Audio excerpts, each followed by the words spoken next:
nítorí ṣàfihàn pé rẹ̀ nìyẹn ṣó yẹ ká rí èèyàn ẹyọ kan péré wípé òótọ́ dé ìtọ́lọ́ ń ṣe fún wa níre tó dé tí wọ́n rí fúnra wọn táwọn gan gbà kọ́ lọ́n ṣoore fún wa wọ́n wá gbé irọ́ dé ọlọ́run wá ní òkè kó òun rọ ẹ̀kọ́ òun òkùn kẹ́ bọ́ sínú mọ́lẹ̀ ẹ̀kọ́ sínú òótọ́ tó ń gbélẹ̀ fún yín ṣó yẹ ká rí èèyàn ẹyọ kan tó máa sọ wípé irọ́ o ẹ jẹ́ káwọn tó sì dìrọ̀ yẹn foundation ẹlẹ́gbọ́n yẹn nu ara wọn náà fi sọ ètò òun bẹ́ẹ̀ sọ kékeré ní ní tó ṣẹlẹ̀ lẹ́yìn o àwọn tó ṣe àtìlẹ́yìn ẹ̀ gbàgbé nǹkan ṣe ò ṣe é fetí gbọ́ bẹ́ẹ̀ ni mo sọ fún yín nǹkan ṣe kò ṣe é fetí gbọ́ tẹ́ ẹ bá gbọ́ ìtàn àìmọye káàkiri àgbáyé ni o tán ti dominate o tún rí dominate ni o tẹ́ ẹ bá gbọ́ ìtàn wọn ní nǹkan ṣe ní aburú àwọn tá à ń wí yìí àwọn amúnisìn yìí ní nǹkan ṣe ní aburú bọ́tún wọn lè mú jẹ́ o káì ẹ jẹ́ àmà wòran ẹ wo oore tọ́lọ̀ ń ṣe fún wa o ṣé kò yẹ ká dúró gidigba níbi ká dédé gbà dédé àsìkò yìí pé ládùúgbò tó àtúntà ṣe rè nírọ̀ tó parí nǹkan tó ṣe rè ọlọ́run wá dá dáadáa padà ó dá òótọ́ padà tí gbogbo ọ̀nà la máa fi dìfẹ́ǹdẹ́ gbogbo tó bá gbà la máa fún àfi ká padà sínú oore tọ́lọ̀ ń ṣe fún wa tí ò sí ìdààmú tí ò sólè tí ò sí atọrọ jẹ oníkálukú ní ìtẹ́lọ́rùn ntọ́lọ̀ ń ṣe fún gbogbo ọ̀nà pátá ẹjẹ́ àdìde tán nígbà kọ́ta tún dá wa padà sínú nǹkan sọ yìí ṣe é fetí gbọ́ kì í ṣe pọ́n ní wọ́n pé o ní ìtọ́ ṣe tá a rí ni o wọ́n pàtó fún wa o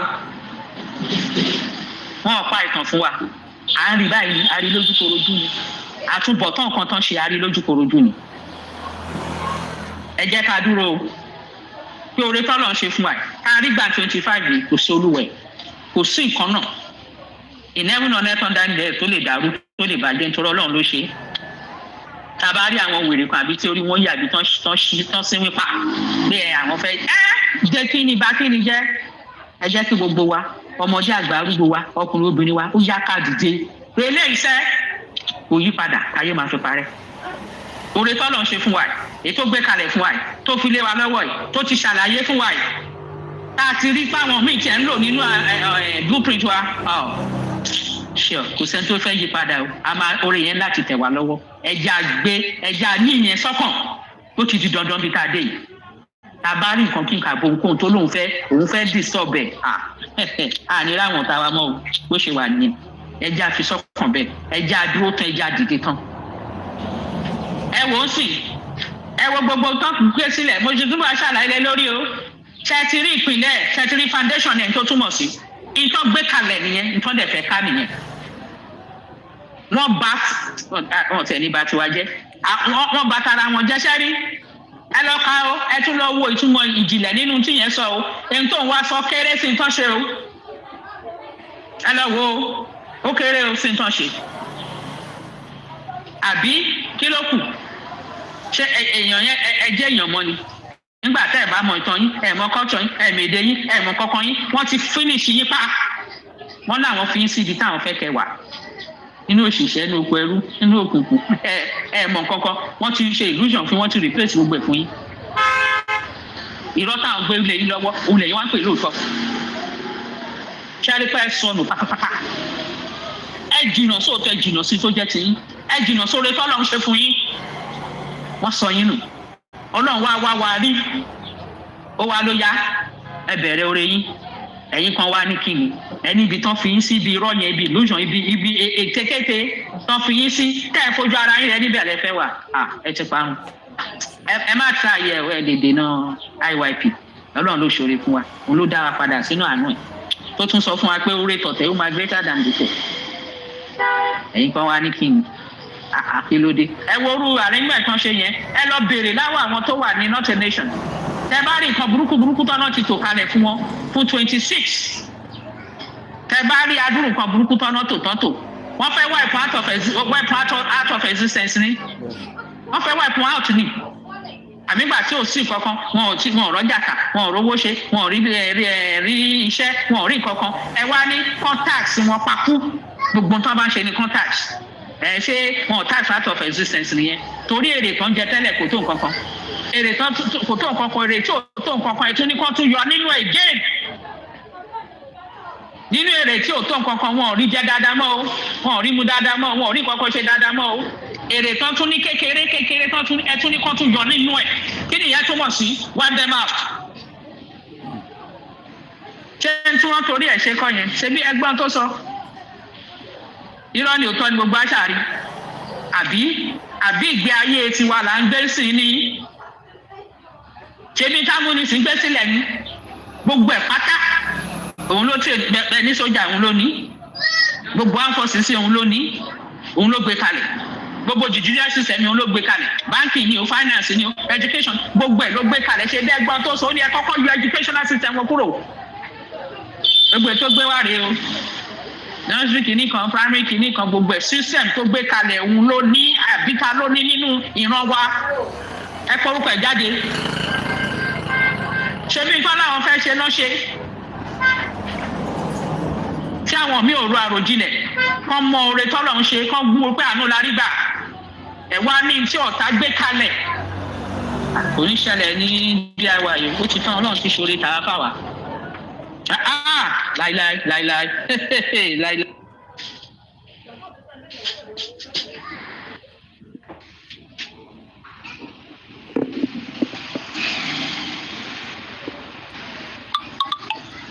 mo fẹ́ ka note gbogbo àwọn date wọ̀nyí àtàwọn tí mo fẹ́ sọ yìí ẹ máa mú wọn dání bí mo ṣe ń tó yìí ó níbi tó fẹ́ lálẹ́ sí ó lè yé wa dáadáa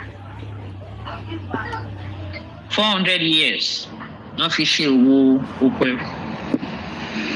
ṣe gbọ́ 400 years kẹ wo ìkà èèyàn náà ń ta o èèyàn àwọn ògo wọn àwọn orí wọn torí àwọn tó fẹ́ ra wọn gba ní tí ò dúró tán èèyàn 400 years so ẹ wo orú ẹja agbẹnukòdò rẹ kò ṣe sọ Macaulay 1835 ló mú àìdíà orí burúkú ẹ̀ wá àìdíà jìbìtì lóṣù brainwashing àìdíà kó kán sọ òtọ́nù kan gbérọ́ dé kán sọ àwọn èèyàn sínú òkùnkùn sínú ìdè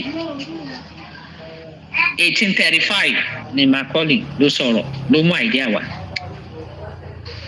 àwọn ti amúnisìn àwọn ti British wọ́n máa kọ́kọ́ láwọn wá ṣe gbẹ́ o pẹ̀lú ẹ̀ náà wọ́n sì ń study àwọn táwọn fẹ́ kó lẹ́rú wọ́n ń bá wọn tanra wọn deception yẹn wọ́n ń tanra wọn jọ ń tanra wọn gbàtọ́ máa fi di 1851 wọ́n bá gbé jáde bí tán ti bẹ̀rẹ̀ colonization yẹn wọ́n ṣe ní ẹ̀kan ṣoṣo wọ́n ṣe díẹ̀ 1851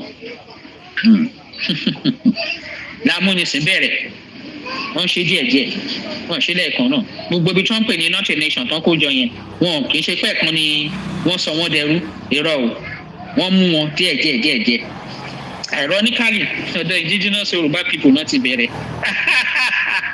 ní 1851 ní ọ̀dọ̀ Yorùbá náà ti bẹ̀rẹ̀ torí Yorùbá ní ìṣòro wọn torí wọ́n bìlì pé Yorùbá advance tó wọ́n tún advance jà wọ́n lọ so ọ̀dọ̀ Yorùbá náà ti bẹ̀rẹ̀ colonization ní 1851 ìgbà tó di 1897 Florenshaw ó sọ orúkọ Nàìjíríà òun ló sọ lórúkọ òun ló ṣe súnú ẹ̀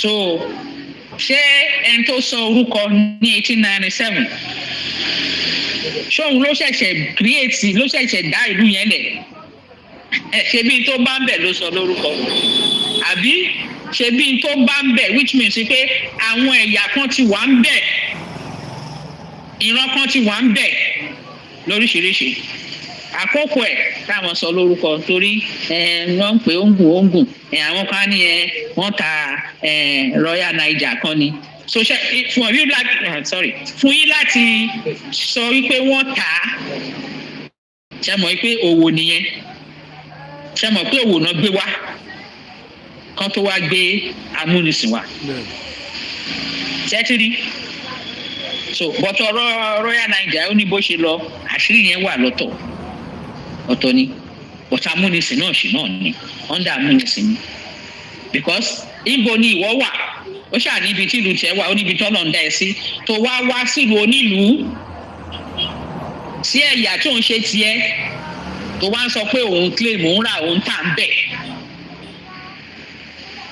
tẹ́ni táwọn bàbá yìí ṣe máa ṣe. ṣé ti rí ẹ máa mú déètì wọn yẹn dání o ẹ máa wo bó ṣe ń tẹ̀léra wọn. gbà tó di 1897 yẹn bá níwò àwọn ń pe kinní kan kinní ó ti kun ju jàre jẹ́ kó òun ṣáà papọ̀ bá sọ lórúkọ òun ló ṣe súná Nàìjíríà. sọ àwọn kan máa bìlíìfì pé ìtàn àwọn 1897 ló ṣẹ̀ bẹ̀rẹ̀ nígbà tí Flora Shaw sọ ní Nàìjíríà kí ló ń jẹ́ Nàìjíríà ṣé ìlú ni ṣé ti rí pé kò ṣe ìlú ohun tó sọ lórúkọ ṣe mọ̀ pé àkójọ different ìran ni torí different ìran náà bá ṣe òwò different ìran náà dẹ̀ ni wọ́n mú non colonize ní step by step wọ́n bẹ̀rẹ̀ látọ̀dọ̀ Yorùbá wọ́n wá ń ṣe lọ́bẹ̀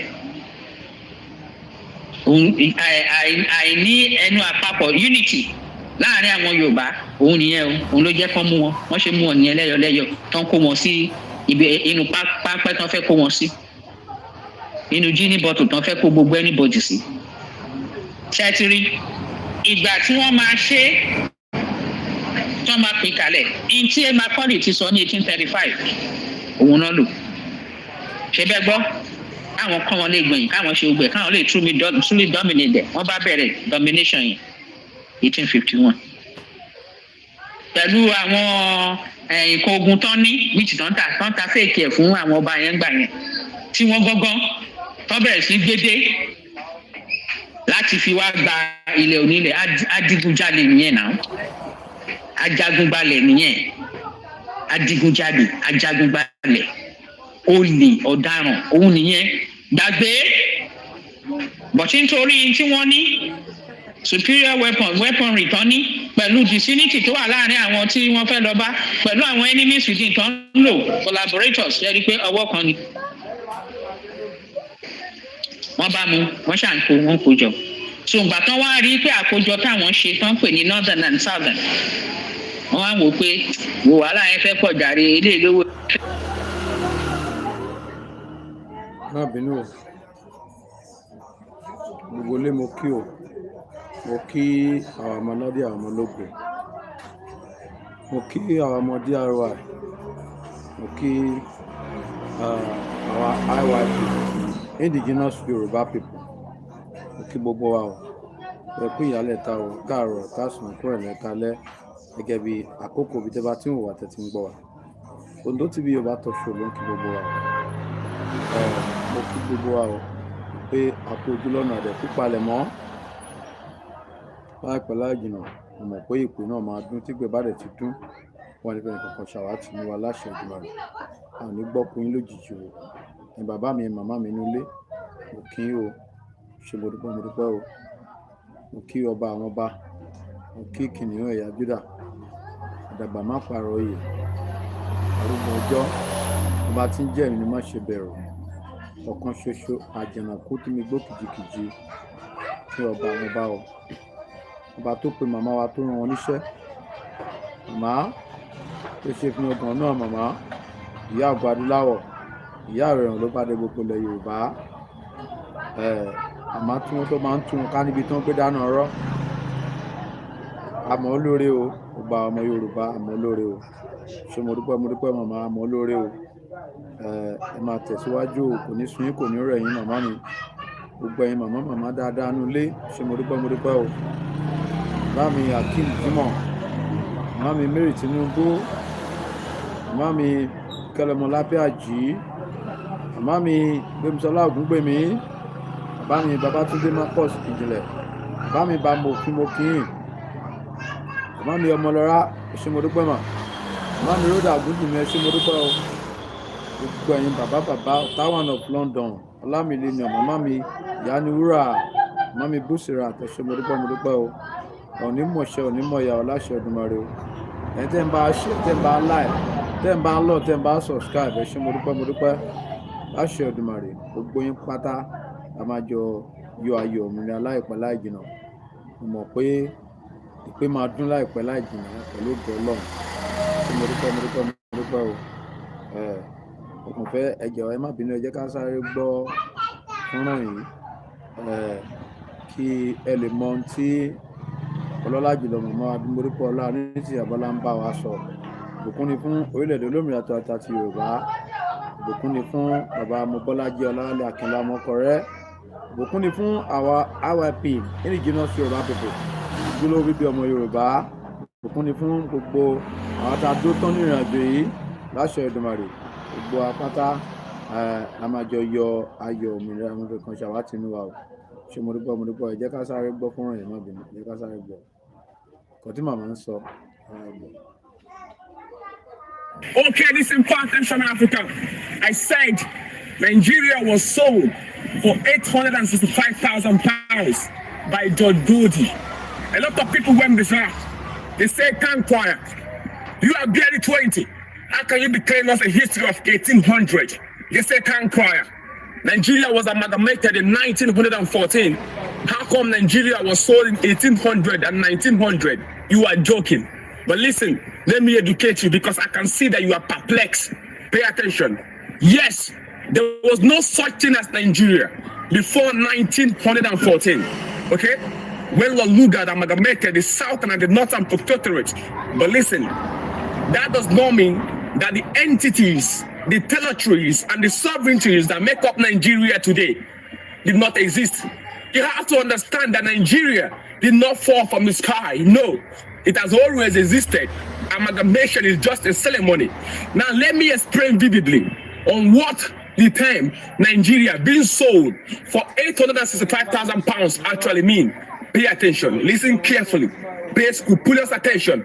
Get a pen and a paper and write it down. It's eligible information. You cannot be taught this in any way. Listen. You see, John Goldie is a British businessman. He established a company in 1879. That company is called United African Company. Now, when the British saw that he has a potential, in the year 1886, the British Crown gave him a loyal charter.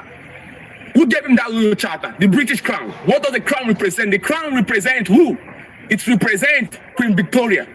Listen, yes, there was nothing like Nigeria before 1914, but you need to understand that you had territories. These territories existed as what?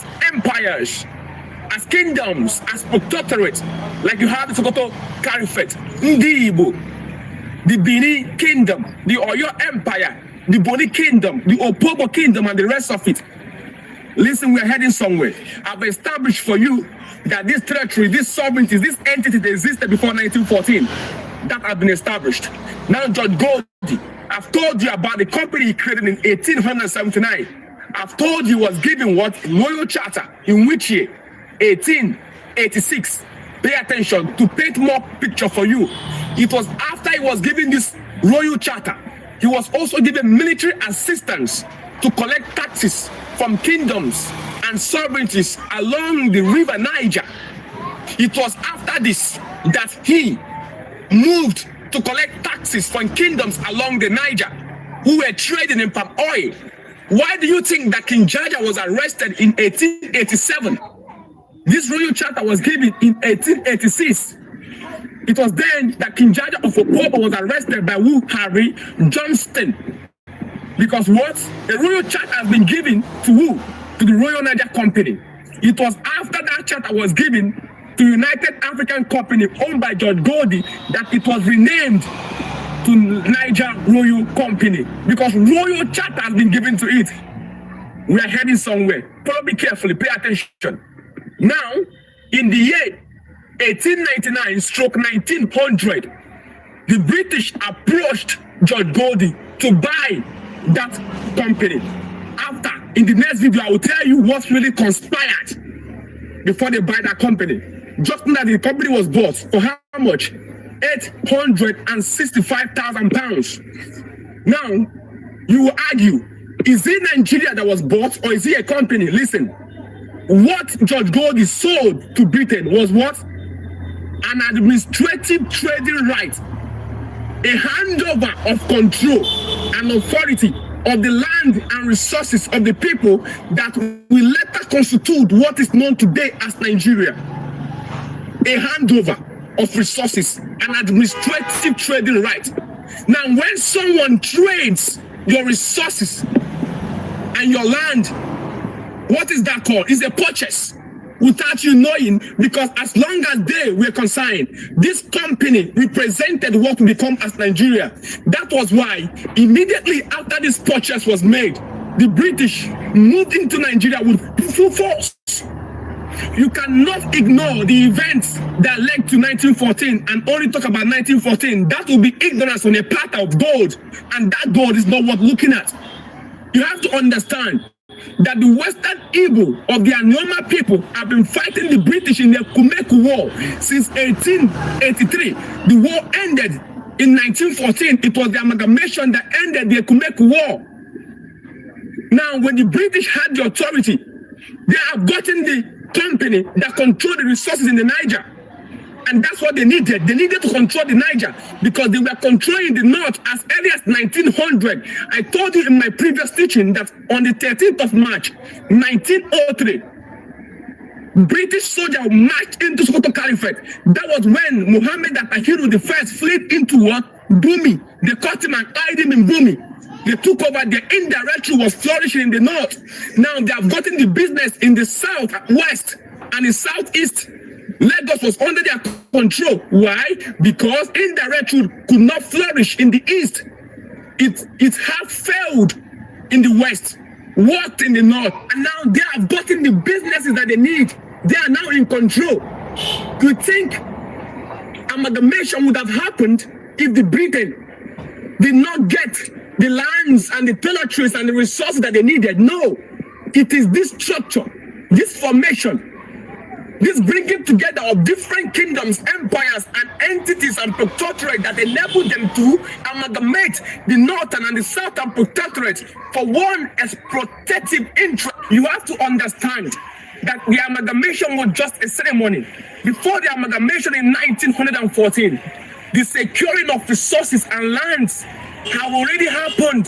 Don't let amalgamation confuse you. It was the securing of these resources that what led to amalgamation. Amalgamation wouldn't have been possible without the securing of these resources. You need to read. You need to make research.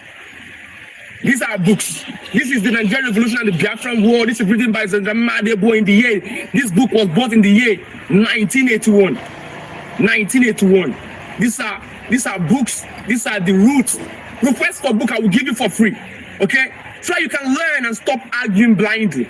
I love you and I care about you, Africa. Wisdom is the principle, and I don't want this video to be lengthy anymore. If you want me to teach you extensively enough again for you to kí gbogbo ilé mo kí àwọn ọmọládé àwọn olóògbé ẹ ṣé mo dúpẹ́ mo dúpẹ́ mo dúpẹ́.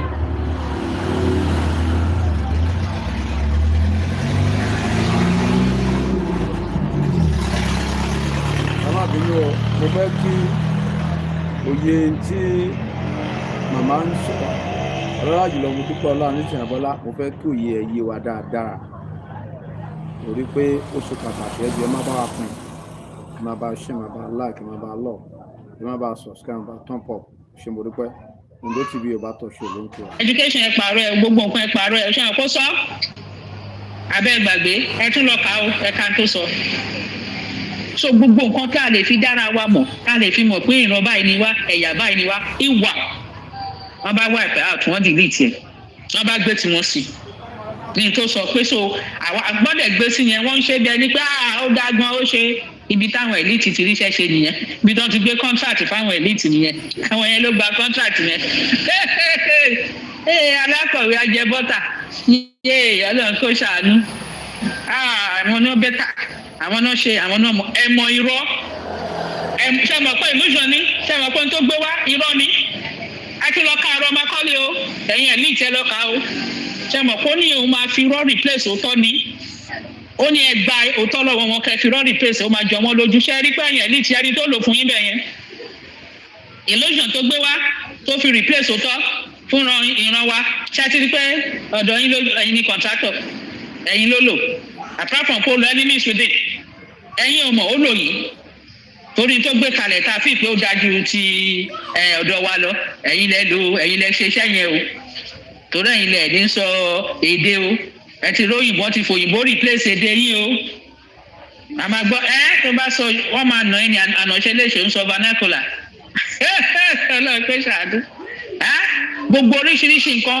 àmì òde wọ̀nyẹn wọ́n máa di okùn sọ́run nù ọlọ́run kó ṣàánú wọ́n wọ ṣòkòtò tó táìtì ọgbẹ̀tẹ́ pé ìyẹn náà wọ́n fi ń ṣàkóbá fáwọn ọkùnrin ni láti bà fertility wọn jẹ́ ni gbàgbé ẹ lọ wádìí ẹ̀ ó ní gbogbo nǹkan tó jọ tó fẹ́ fi wipe out gbogbo oníkálukú torí ojú wọn wọ Áfíríkà gan yéé kápọ́nrì nǹkan tó lè ṣe gbà kán kó Áfíríkà kò gbà káwọn wọnú ẹ̀ wá ṣe níbi tójú wọn wọ̀ dé ẹ máa mu bọ́tà ni o búrẹ́dì ni o ajẹ bọ́tà wọn ò lè mogi o wọn ò lè jẹ àkàrà ráyà kí ló ń jẹ bẹ́ẹ̀ wọn lè jẹ wọn lè ṣe oúnjẹ tó lálàáfíà oúnjẹ tó máa ṣiṣẹ́ dáadáa fara sọ́nà tó ṣàwọn oúnjẹ yẹn fún oníkálukú ní ẹ̀yà ẹ̀ kò mọ bó ṣe dá ẹ̀dá ni kò mọ èyí tó máa da fún oníkálukú environment ẹ̀ wọ́n condemn gbogbo ẹ̀ o gbogbo àṣà gbogbo nǹkan culture wa gbogbo ìgbé ayé wa wọ́n condemn ẹ̀ wọ́n wá replace ẹ̀ débi pé kò tẹ̀sán tó rántí mọ́ bọ̀tọ̀ Ọlọ́run wá ṣe oore fún àwa ìran IYP oore wo ló ṣe fún wa àwọn tó ń fojú di ará oko kinní kan àwọn tí wọ́n gbóyìnbó àwọn ará oko àwọn lọ́lọ́run lò fún wa torí àwọn ló maintain culture wa àwọn náà retain culture wa àwọn náà promote culture wa torí òsè tó kàn wọ́n Yorùbá wa náà ṣe ń sọ àṣà yẹn ó máa kúnlẹ̀ ó máa ṣe gbogbo ẹ̀ náà sì tẹ̀lé Ọlọ́run preserve àwọn yẹn síbẹ̀ pé kán torí irú ọjọ́ òní a lè padà sí orísun wa torí ẹni tí ò bá padà sí orísun ẹ̀ ó máa parun ni àwọn arábí dẹ̀ ti gbéra wọn lọ ìrìn ìparun ṣé ń gẹ̀ẹ́tẹ̀ ṣẹ́tìrì foundation ṣẹ́tìrì bó ṣe ń function àwọn òṣè kí ló kàn wọ́n gbà tán kó ẹ̀yà tí wọ́n mọ́ra wọn rí tí wọ́n gbéjì ara wọn wọn máa ṣára ẹ kó pọ̀ ẹ sọ́dọ̀ ẹyọkun fún interest ta ní ti interest ti yín wọ́n wá ní kó máa sọ òyìnbó kóyìnbó lẹ́nu. mo dẹ̀ ń repeat ẹ̀ mo tún repeat ẹ̀ again wípé not the nation ẹ̀yin tẹ́lẹ̀ ń ṣe gọ́ọ̀mẹ̀ntì ń bẹ̀ ẹ lọ sí senate yín or house of rep yín ìjọ kan ẹ má sọ òyìnbó kẹ́dẹ̀ fẹ́ ṣiṣẹ́ ń jọ yẹn ẹ fẹ́ ṣe proceedings ẹ fẹ́ ṣiṣẹ́ oríṣiríṣi committee ẹ fẹ́ meet ẹ fẹ́ function l'assembly yín ṣá ẹ wá announce bẹ́ẹ̀ pé òní o ẹjọ́ àṣọ òyìnbó ó yá ẹjẹ́ àwọ̀ bẹ́ẹ̀ ṣe fẹ́ ṣe kí ló ń bá ilé rò láti sí ebi small test nìyẹn ẹ ṣé wo kẹ́lẹ̀ mọ̀ bóyá kan ní àbí kankan nìyí ẹ ṣé wo kẹ́lẹ̀ mọ̀ pé Ọlọ́run tó dá gbogbo ẹ̀ ó mọ tó ń ṣe láti dá bó ṣe dá ṣébí ló dá lọ́tọ̀ọ̀tọ̀ ẹ test ẹ̀ náà bóyá ẹ lè ṣiṣẹ́ ń jọ yẹn bóyá ẹ lè ṣe anything èdè wo lẹ fẹ́ lò láti fi bára yín sọ̀rọ̀ kó yé yín èdè wo lẹ fẹ́. Abeg, this is a very, very, very important message this morning. If you know say you be Igbo or you be Yoruba, even though you are Yoruba Muslim, you people should leave the north now. These bandits, or what you call them terrorists, they are already planning, and all their Serikis, the Sultan of Sokoto, the Emir of Kano, Kaduna, anywhere, they've all planned together that once America starts killing these bandits, they want to start killing Igbo and Yoruba. They want to turn it into a civil war so that America can back off. Everybody, pass this message around, though. Pass this message around. I'm telling you again, they are planned to kill Igbo and Yoruba Muslim in the north. All these northerners are the same. They are not different. Every Igbo man does not have business to be in the north now. America is already in Nigeria. They want to take the revenge or turn the matter to a civil war that is no longer genocide or it's no longer Christian. Now they are killing Nigerians to Nigerians. If you know that you are Igbo man, leave the north now. If you know you are Igbo, pass this message to your fellow Igbos that are in the north. Bring your children home before they start blocking the road and killing you. Remember, it happened in 1964, 1965, 1966, 1967. They want to turn this into a civil war. If you know that you are Igbo, leave the north, or the north is not safe for Igbo. Share this message, let's save some life. Igbo people should leave the north, or don't have business in the north now. I want to show you this video and as well remind you of this incident that happened in ṣé mo dúpẹ́ ó ṣe pàtàkì o ohun tá à ń gbọ́ yìí ó ṣe pàtàkì o ẹjọ́ bá a sọ fún àwọn èèyàn wa wọ́n wà ní òkè ọya lọ́hùn ìgbà ọ̀tún ti dé o, wọ́n máa padà bọ̀ ńlé o. Láṣẹ Èdùmàrè, wọn ní tàjò gbé sájò o, wọ́n máa padà bọ̀ ńlé o. Ẹ jọ̀ọ́ bá sọ fún àwọn èèyàn wa tó wà lọ́hùn o, àwọn tó bá máa gbọ́ àwọn kan á gbọ́. Ẹ jọ̀ọ́ ẹ bá sọ fún àwọn èèyàn wa, ó ṣe pàtàkì o. Ṣé mo dúpẹ́ o. Ẹ̀sọ́ tó máa yé gbogbo yín kẹ̀dẹ̀ lè process nǹkan fẹ́ ṣe kẹ̀dẹ̀ lè function jọ́nà. Ẹ dánwò ẹ bá evidence gbé jáde pé kì í ṣe nation, ìyẹn clear, kò dàrú rárá, ìyẹn ti clear pé ẹ ń ṣe nation. Ẹ lọ wá definition nation. Ẹ ń ṣe nation lára nǹkan tán làwọn máa ṣe fún yín ni a máa replace òótọ́ fún yín pẹ̀lú irọ́ tán gbélé yín lọ́wọ́ nìyẹn. Tọ́lọ́ndẹ̀ wa ti fi òótọ́ hàn wá ìran Yorùbá tó yẹ kó yé èyí náà. Àwọn wèrè Yorùbá kan náà wà ń bẹ̀ tán ṣe èrè tán sọ pé inú òṣìṣẹ́ tí amúnisìn gbélẹ̀ làwọn máa kú sí, torí wọn tí mò ń sìn kó òṣìṣẹ́ náà gbélẹ̀. Òun dà báyìí kò sí ètò kan wọn benefit wọn níbi tí wọ́n rí owó dé pàápàá kì í ṣe kí wọ́n fi bọ́nọ̀tì nìkan, wọ́n tún fi ń ṣe gọ́ọ̀mẹ̀ntì tọ̀dọ̀ tiwọn náà ibi tó owó yẹn pọ̀ dé. Òun ló ṣe jẹ́ pé ojú kòkòrò yẹn wọ́n ti kó bẹ́ẹ̀ gbogbo ibi tán wà tán hára wọn sí gbogbo ibi tán ti lọ jalè wọ́n dúró pa síbẹ̀ tó ránṣẹ́ àṣírí nǹkan náà ni kò tán bẹ̀. Wọ́n dẹ̀ ń wo àwọn èèyàn lójú tí wọ́n plan láti ṣe òun náà ṣe ń ṣe. Àwọn tó ní nǹkan ìyá ń jẹ wọ́n gbogbo nǹkan oríṣiríṣi nǹkan òṣì ìṣẹ́ ló ń ṣe wọ́n ló ń ṣọ̀tá wọn. Wọ́n ọdẹ ríro nítòsọ ẹ̀ náà ṣe sọ àwọn tún lè dọ̀mẹ́dẹ̀ bí táwọn fi wọ́n sí yẹn táwọn fẹ́ kán wà ó náà wà náà. Ṣé bẹ́ẹ̀ gbọ́n tó ní àwọn máa ṣe. Mo ń repeat ẹ ní o kẹ́ ẹ lè lọ rò dáadáa. Gbà tó di 1960 wọ́n bá tún gbé ayámúnisìn ti bàjẹ́. Ṣẹ́rẹ́ àwọn àgbàlagbà àwọn bàbá yẹn gbà yẹn àìdó wọ́n yàngì gbà yẹn youth ni wọ́n o. Káwọn yẹn rò pé yes àwọn ní independence àwọn ìjà independence òjé burúkú wọ́n gbà wọn 419 wọ́n gbà wọn wọ́n bá láwọn fún wọn ní independence. Independence tí ò ní freedom. Abẹ́gbọ́ independence tí ò ní freedom. Wọn ò tí ì ní agbára láti ṣe bó ṣe wù wọ́n. Nǹkan táwọn yẹn gbé kalẹ̀ constitution gbogbo àwọn ni wọ́n gbé gbogbo ẹ̀ kalẹ̀. System tẹ̀ ń lò ẹ̀ lọ́kọ̀tẹ̀ ń ṣe gbogbo àwọn náà ní. Kò sí tí ẹ̀ ń ṣe tẹ̀ ìgbé ayé yín tí ò ń ṣe fáwọn náà gbé kalẹ̀ because wọ́n ti yọ original ìgbé ayé yín kúrò culture yẹn wọ́n ti gbé kúrò. Wọ́n wá gbé tiwọn sí wọ́n fi tiwọn replace ẹ̀. So ìgbà tán láwọn fún wọn ní independence in 1960 wọ́n fi freedom sí. Ní ọtí láṣẹ lórí nǹkan wọn náà ní táwọn gbé kalẹ̀ ètò tán gbé kalẹ̀ òun náà ṣì ń lò. Báwo ni ẹ ṣe jẹ́ independence báwo ni ẹ ṣe jẹ́ freedom báwo ni ẹ ṣe jẹ́ òótọ́.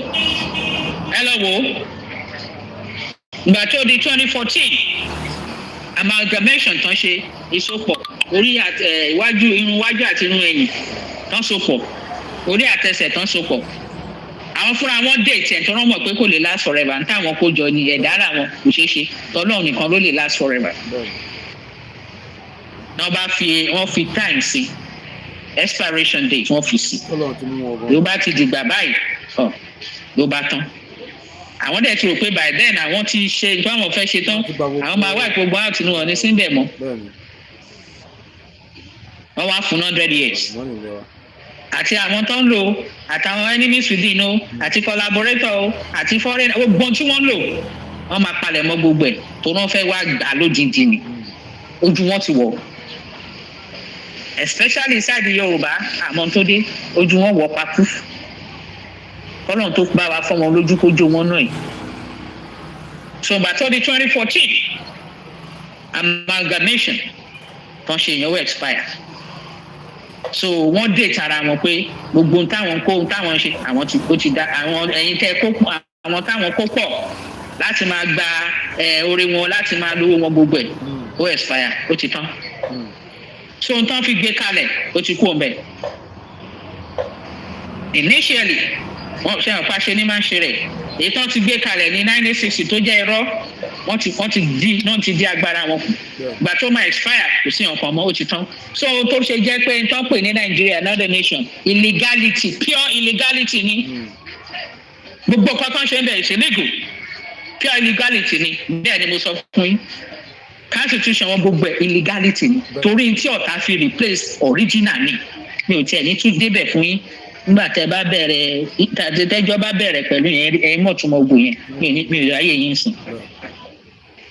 ìgbà tọ́lọ́ bá ṣe orí ẹ̀ indigenous Yoruba people ó bá ṣe declaration of independence fún wa ní November 2022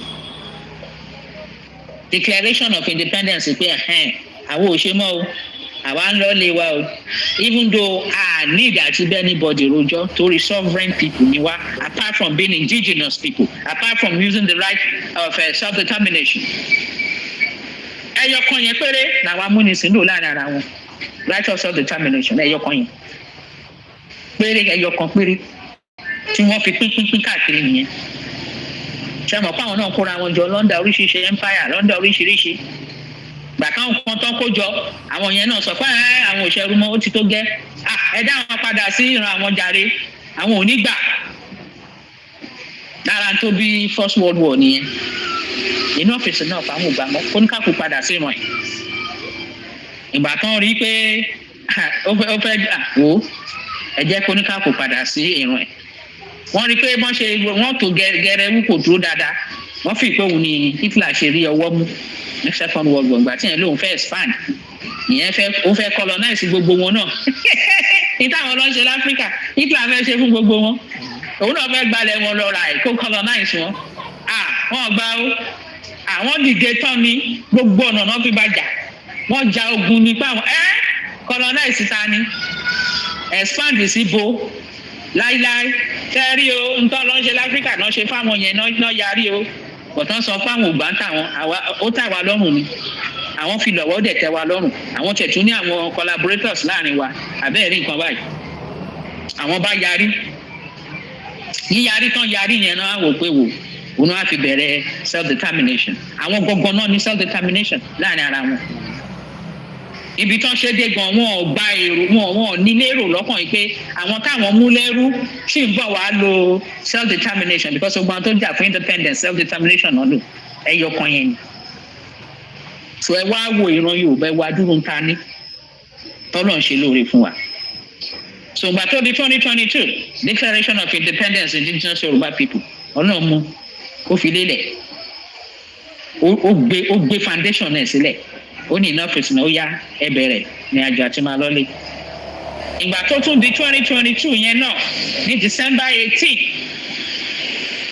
a ṣe reclamation notification ẹyọ kan tó yẹ ká ṣe nìyẹn ká sọ fún wọn wípé ẹ jọ̀ọ́ o ẹ̀yin tẹ́ wà nídìí ẹrù wa o a fẹ́ wá gba nǹkan wa o ẹ̀yin tenant landlord dìde o ó fẹ́ lo ilé ó fẹ́ lo property ẹ̀ ní tó yẹ ká ṣe nìyẹn secretary arrangement amúnisìn ní gbogbo system of government gbogbo system tó ń lò electoral system ni wọ́n ṣe election wọ́n ṣe gbẹ amúnisìn lóní àwọn náà gbé kalẹ̀ wọ́n dẹ̀ máa ń mójútó wọ́n máa ranjú mọ́ pé ok ṣé ó wà báwọn ṣe fi sí ẹ̀yin táwọn ránṣẹ́ tẹ́ ń jíṣẹ́ dáadáa wọ́n máa monitor ẹ̀ dáadáa wọ́n máa mójútó dáadáa wọ́n tán bá rí kódà yẹn pé o fẹ́ yẹ gẹ̀rẹ́ wọ́n máa yẹ dànù á tún replace ẹ̀ náà bá pa ẹ́ gbogbo ẹni tó fẹ́ change tó ń gbé kalẹ̀ láti gba Macaulay yẹn wọ́n pa wọ́n dànù ni tí o ti 100 years àwọn pa wọ́n ni o wọ́n pa wọ́n dànù ni so I notify wọn o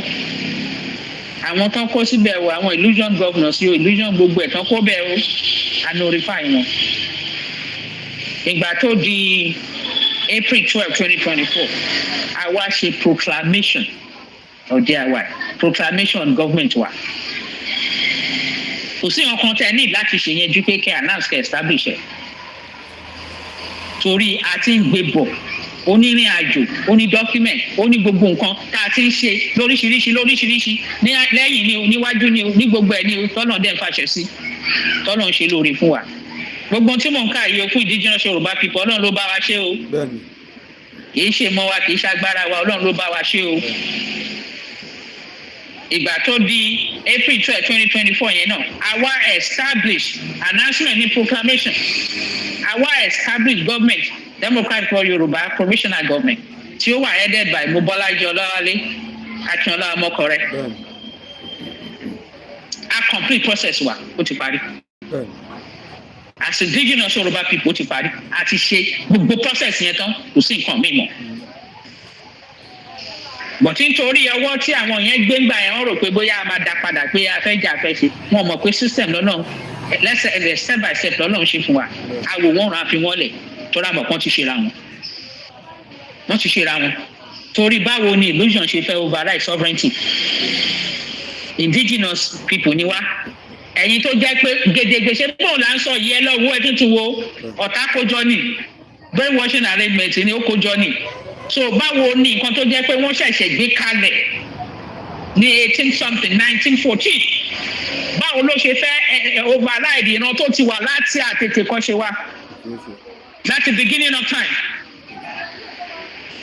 báwo ló ṣe fẹ́ override ẹ̀ ẹ̀yin náà wò ó wọ́n ti ń torí rọ́tàn ti pa àwọn tó wà nù rọ́ yẹn wọ́n rò pé àwọn náà rọ́wọ́ mú bí báwo ni ìwọ ṣe fẹ́ rọ́wọ́ mú ìwọ 18 something lẹ́gbẹ̀ẹ́ ìran tó ti wà láti beginning of time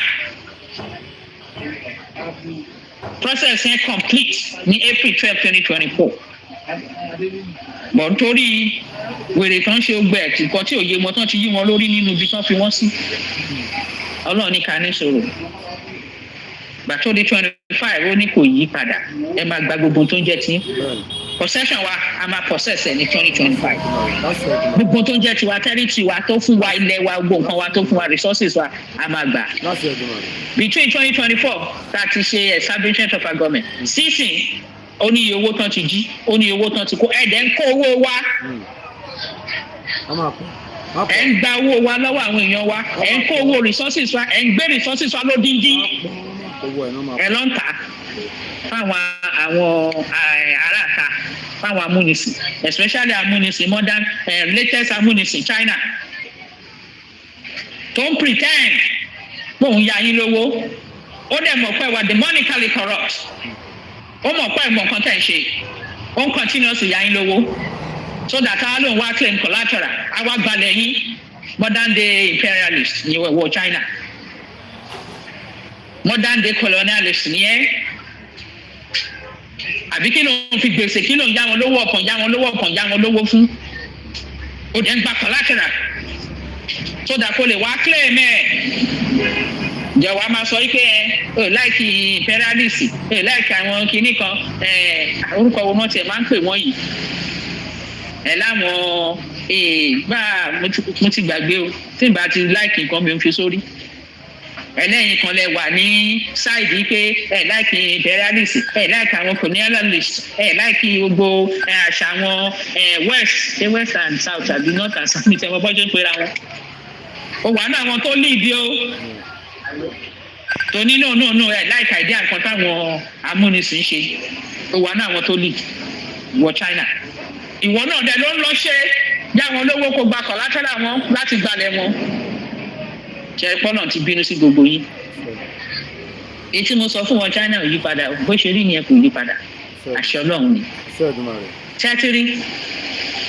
tẹ́tírí tó yẹ ká fura ká lajúlẹ̀ gidi a má tún gbà wọ́n láyè láti gba orí tọ́lọ̀ ń ṣe fún wa yìí tán tún wá dé kán tún wá láwọn fẹ́ mú kanilẹ́rú lórí ilẹ̀ lórí nǹkan ẹ̀ tó jẹ́ kí gbogbo orí tọ́lọ̀ ń ṣe fún wa kò lè sẹ́ni tó lè sọ pé ó bà ń lọ́wọ́ àfi èrún tán káwọn amúnisìn pín káàkiri Ọlọ́run wá lòun ṣe ẹ wá ní bákan 25 ni kò yí padà gbogbo ń tẹ̀lé rò pé ní plan ẹ̀jẹ̀ Jésù ti parun ó ti jóná ogun ọ̀run ti bìwó Jehovah ti ń jẹ́ èmi ni ó ti parun kò ní wá sí ìmúṣẹ láéláé bó ṣe wà ní ẹ kò yí padà.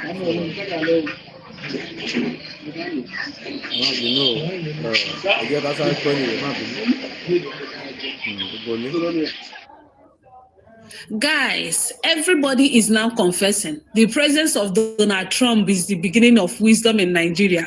James Oshomole has come out to say that it's China that is causing the banditry in Nigeria. That China is arming people and they are using them to mine gold and take them out of Nigeria. That is the president of China that is causing all the terrorists, all the kidnapping, all the killing of Christians and all the rest of it. If you can remember, yesterday the president of China said that Donald Trump should not step his foot in Nigeria, that he should never ever think of going to Nigeria. Finally, this might be the reason why the president of China is warning Donald Donald Trump not to come to Nigeria. Everybody is now confessing. Oshomole has come out to say that he will not accept, that he have complained before and everybody kept their ears. Now that he's complaining again, they should take the case to the Attorney General of Police, this and that. A lot of things. He said that if these people don't want to respect themselves, let everybody Nash open in the public. That he is ready to open the Nash of everybody, that he knows them, that so many of our militaries are involved and everything. A lot of people that he said that a lot of retired personnel are involved in this matter, that they are involved in bringing banditry in Nigeria, and he knows all of them, that he is willing and ready to appoint them. This matter is very strong. James Oshomole, he really said a lot of things in this video that you want to watch. Make sure you watch this video from beginning to the end, because this man, he spilled a lot of things. He exposed China. This illegal mining. Share this video. They use choppers. They procure arms exactly the same way as our military were doing in the South. They give them arms. They use choppers to come and cut away the gold. And they take them out of this country and make billions of US dollars. And the federal government is not doing what it should be doing. I took this letter to the former president when I was national chairman of APC. And I said, call the general to give you more brief. In fact, what is happening, or what subsequently happened in that part of the country, was exactly what the general told me was going to happen. Because this guy, to protect the Chinese and other foreigners who they actually employ to carry out the mining, and on occasion they use the same weapon to carry out banditry, kidnapping, and all of the terrible things that are going on. Chief of committee chairman of defense staff, tell the defense I said so. But that some retired military officers, army officers are involved in it. The day we can't tell the truth, this country cannot flourish. We can't change our, when it affects our people, we are at our best. We talk strong. Some other people appear to be above the law. That is what is going on with solid mineral. It is not that we don't know where it is. We have a whole survey of where we have what across the length and breadth of Nigeria. We also know, everybody complain about certain people from certain nationalities. How they got here, even as we are talking now, they are doing those illegal Share mining. this video. And those guys are getting richer when Nigeria states are getting poorer. But we carry the consequences of banditry, kidnapping, and that which this on illegal armed men, which they equip. Sir, who can afford to buy a chopper to land in an illegal mining site, cut away gold, return to sanity, and then on the way to airport, bam, take them out of the country? This is happening. So I agree with you, but my position is that we shouldn't, as senators, be lamenting. As senators, we should fix the problem. We should tell the executive, you must deploy exactly the same force that you deploy against illegal oil bunkering. That same force should be deployed to deal with criminals who are money. When I say criminal, it can be a retired general, it can be a retired permanent secretary, it can be a retired trade unionist or a retired labor leader. Whoever is involved, they should be dealt with. Let Nigeria see that we are not condoning this. We are not lamenting what is going on. When you have a country of people who are above the law because they are supposed to have served the country, they have retired, and now.